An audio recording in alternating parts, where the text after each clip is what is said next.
Kasunod ng paglandfall ng Bagyong Ebong sa lalawigan ng Pangasinan kagabi, lubhang naapektuhan ang mga residente sa iba't ibang bayan. Kaya naman agad na nagsagawa ang Pangasinan PDRRMO ng Rapid Damage Assessment and Needs Analysis para alamin ang epekto ng bagyo sa lugar. Yan ang ulat ni Gab Villegas. Nakaranas ng matinding pinsala sa mga bayan na hinagupit ng Bagyong Emong sa lalawigan ng Pangasinan. Lubog sa baha ang bayan ng Agno na unang hinagupit ng Bagyong Emong. Sa Facebook post ni dating Agno Pangasinan Councilor Richard Raquel, makikita na maraming puno at poste ng kuryente ang nagbagsakan. Ayon sa mga residente, wala pang access sa cellular network at internet sa halos buong Agno at tanging piling bahagi lang ng mga karatig bayan ang mayroong signal. Hindi rin makapasok o makalabas sa Agno ang mga sasakyan dahil sa mga nagtumbahang poste. Posibleng abuti na isang buwan bago may balik ang supply ng kuryente sa bayan.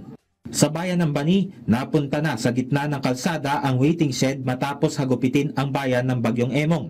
Makikita naman sa mga kuha ni Karil Camba ang matinding epekto ng Bagyong Emong sa Alaminos City. Nagtumbahan ang mga punong ito at nawasak ang bahay na ito sa bayan ng Anda. Ayon sa uploader na si Catherine Cacho Bacal, wala pang kuryente at signal ng telco sa kanilang bayan. Nagsagawa naman ng clearing operation sa bayan ng Dasol ang lokal na pamahalaan sa mga apektadong lugar.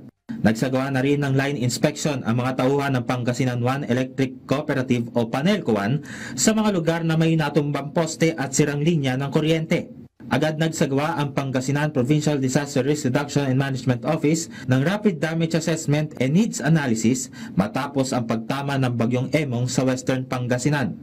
Ayon sa pinakahuling ulat ng NDRRMC, aabot sa 27,000 pamilya o nasa higit 75,000 individual mula sa 137 barangay sa buong Pangasinan ang apektado ng pananalasa ng Bagyong Emong.